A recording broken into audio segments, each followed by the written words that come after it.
Hello, and we're on the final part of Unit 2. This is question 3, A and B, and I hope you have noticed that these videos are getting shorter. This is what happens. You get experienced, and I don't have to talk as much because I'm assuming, or I know you guys would have watched these riveting videos right the way from the start, okay? Boy, you wouldn't believe how long I spend having my hair done for these presentations. But here we go. We're going to move quickly on. So this is Unit 2, Question 3, A and B. So there's two parts to this Question 3, unlike in your first unit. So we're going to move quickly on. So we're going to be looking at Question 3A, an outline of main features of an historical development, which is worth 4 marks, and then we'll be looking at 3B, evaluative essay with additional marks for spelling, punctuation and grammar. Before we begin, I can't stress this enough, but I suppose you'll hate me for it. Decode every question. You need to consider those command words, okay? As I said, it's a waste of ink and time if you're going to write about something that the question is not asking you to write about, okay?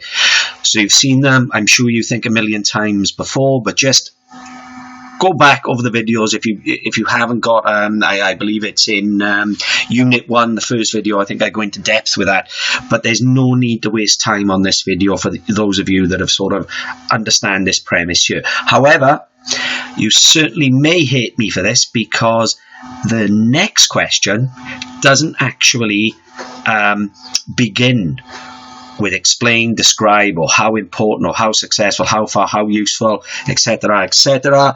It comes in, but I didn't think it would be productive for me to mention it in depth because it simply is outlined briefly.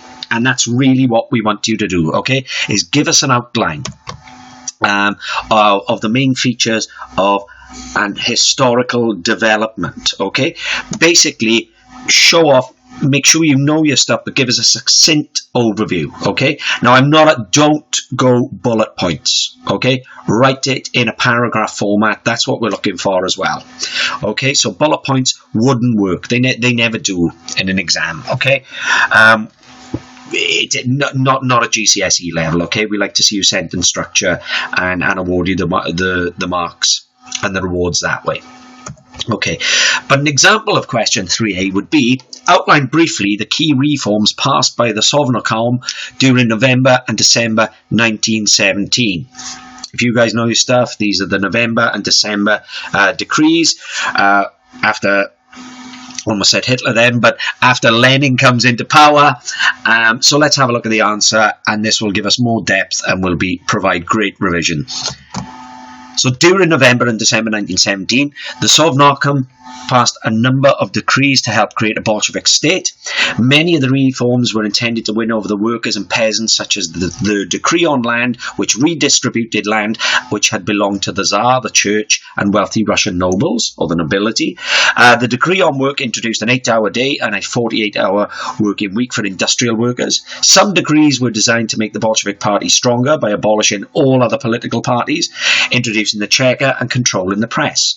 By such reforms, the Sovnarkom helped to turn Russia into a one-party state, ruled accordingly to the beliefs of the Bolshevik Party. Okay, so that is a quick overview. It's 4 marks. There's a lot in there. I'm sure you can use that as a template, but again, there's a great opportunity for you to revise from that actual answer what to write, to create notes for yourself, to know in what direction to take your answer should that question come up. So if we move quickly on, further hints would be aim to cover as many points as you can, or a range of points, okay, to show off that own knowledge of yours.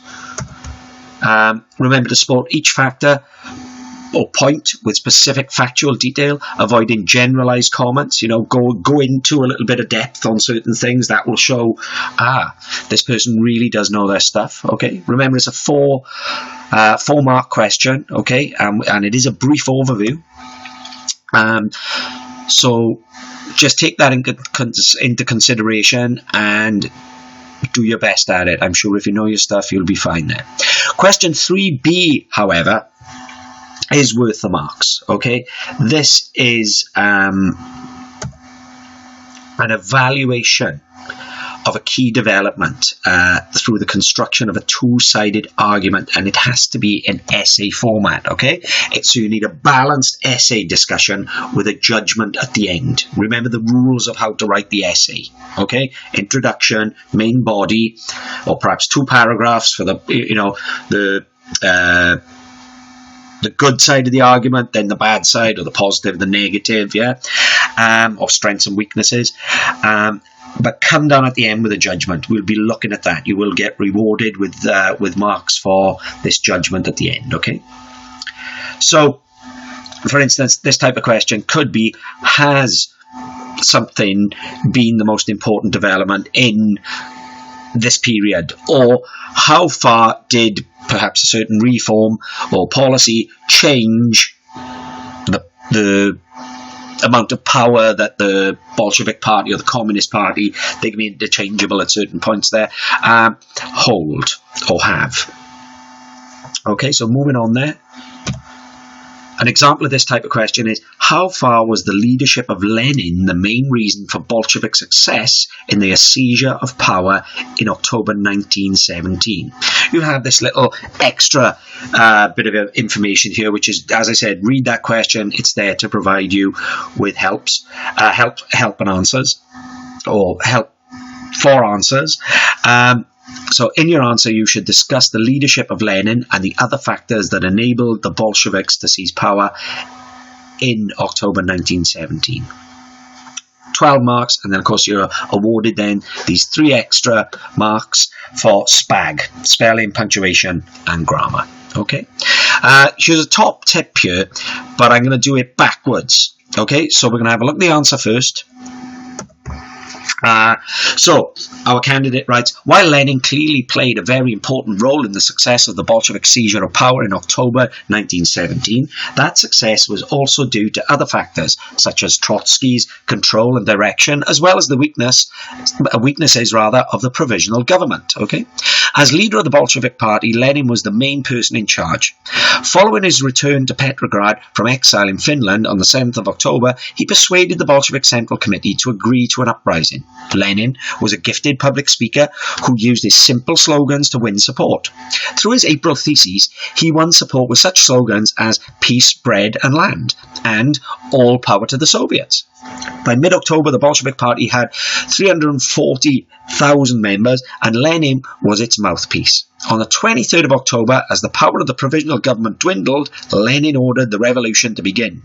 During the night of the 24th to the 25th of October, Red Guards took control of key points in Petrograd, and by the 26th, the provisional government had collapsed, and Lenin could proclaim a new all-Bolshevik government. He continues to write: however, while Lenin gave the orders, it was Trotsky who took control at directing and organising the seizure of power from his headquarters in the Smolny Institute. He commanded the Red Guards and ran the Military Revolutionary Committee. Trotsky therefore played a key role in ensuring the success of the seizure of power. What made the task easier was the weakness of the provisional government. Its power had been weakened due to the competition with the Petrograd Soviet during the period of dual power. It had no control over the armed forces, and its decision to continue with the war was highly unpopular. There were few who were prepared to fight to save the provisional government. And his final paragraph, or his conclusion, is: a combination of factors therefore contributed to the success of the Bolsheviks in their seizure of power in October 1917. Lenin's leadership and public speaking ability undoubtedly rallied the Bolsheviks, and it was his insistence that the time was right that resulted in the coup taking place when it did.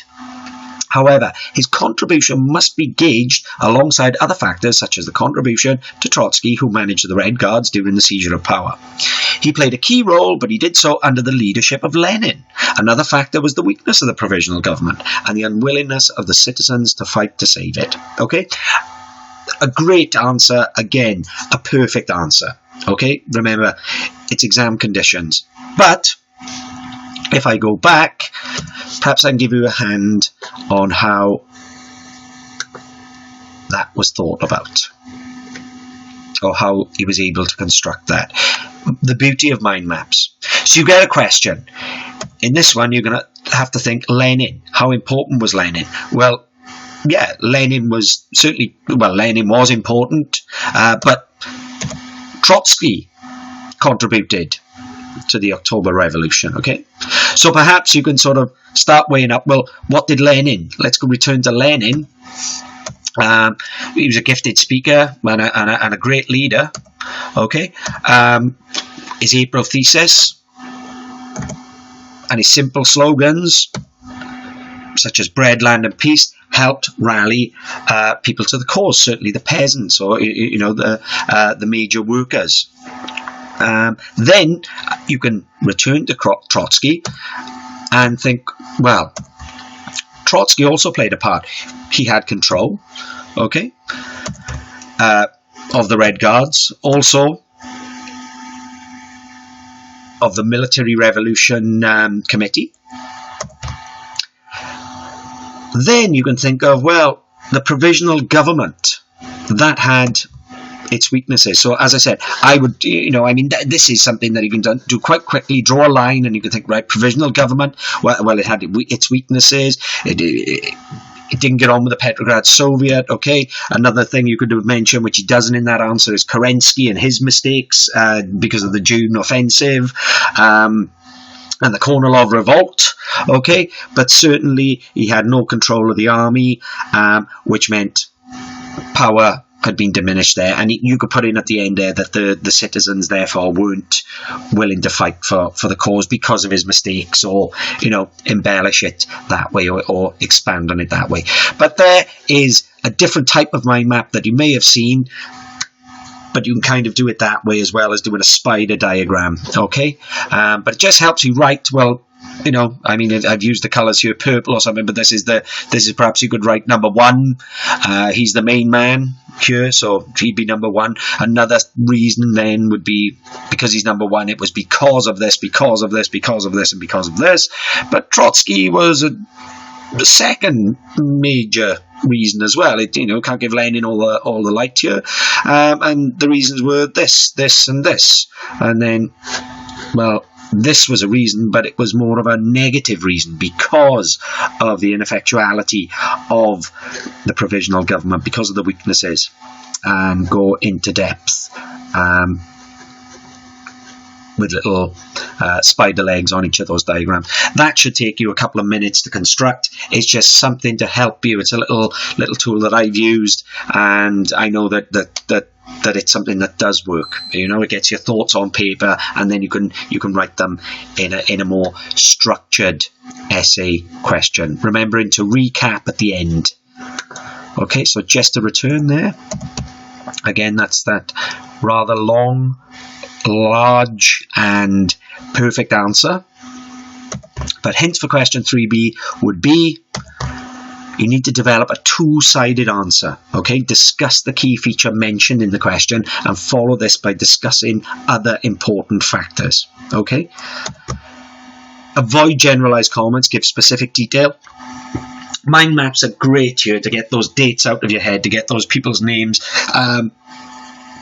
It also gives you an opportunity. I know there's not that much source material on this paper, but if Sovnarkom or NEP, you can remind yourself of these certain things. They could be in questions, they could be in one of the sources, so it's worth bearing in mind. Don't panic, there might be little hints there if you're lucky. It really does come down to chance there, unfortunately. It'll be something to be aware of. And lastly, ensure you cover a range of factors and key issues, because that will show a broad understanding, and that you've read your books and you know your stuff. Finally, remember the rules of essay writing. Ensure your answer has an introduction, several paragraphs, by that 2, 3, which include discussion, and a reasoned conclusion which provides a judgment on the question. Okay, but again, if you follow that format, you can see that he's right at the end there, he's repeating really what he's already said.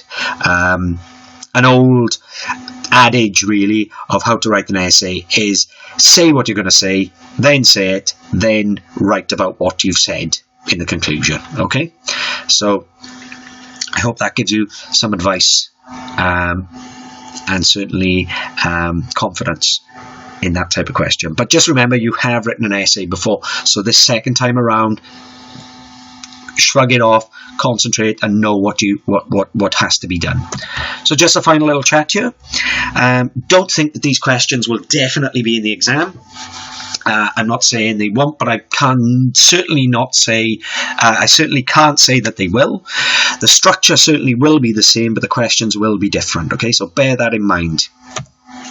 Always consider the question carefully before you write. Okay, as I said, waste of ink and time if you're not going to tackle that question head on, or stick to it. Use any aid from the exam paper itself if you can. As I kind of went over quickly, there could be dates there that help you, jog your memory. There could be pictures, certain names, how to spell certain Russian words, and I'll just mention one big thing there, which I would have liked to have added to this. Whenever I teach or lecture on Russia, people have this big fear or concern about the Russian names, the white generals. Okay, as you can see from the answers that have been used, and they are perfect answers, there aren't that many Russian words that you have to commit to memory. Okay, the White Army is the White Army. When I take my lectures, and I believe in the textbooks, when you read, they wouldn't make that much sense, or they would be very, very inadequate portrayals of history if we didn't mention the individuals involved there. Okay, there are major players such as Lenin and Trotsky. They will be in the questions, I am positive. Okay, so please don't concern yourself with remembering how to spell these very, very complicated Russian words. Put that to the back burner. Relax. Concentrate more on keeping an eye on the time and allowing yourself enough time to finish the paper.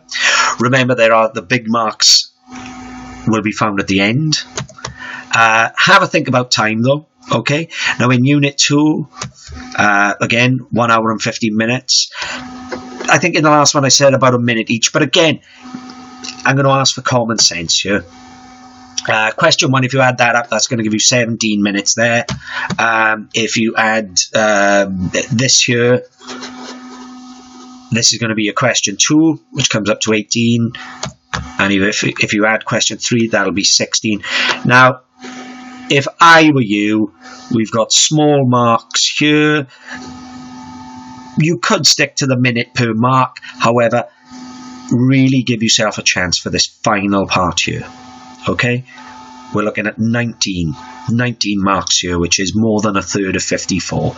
So really try and get, you've still got a lot of time left here at the end if you do it this way, but just realize that here's where you're going to pick your big marks up. Yeah, so these little ones, don't spend too much time, but I'm going to have to leave that up to you. All right, thank you very much. That's it for Exam Technique on Unit 2. I hope you enjoyed the videos as much as I enjoyed making them. And I also hope that you have learned something. That's always important. Once again, get out there, relax and shine as a historian. This is your second exam, and I'm sure you would have learned from the first one already. So please try and enjoy. Thank you very much for listening to me, and I'll speak to you soon. Wishing you all the best for your exam for Unit 2.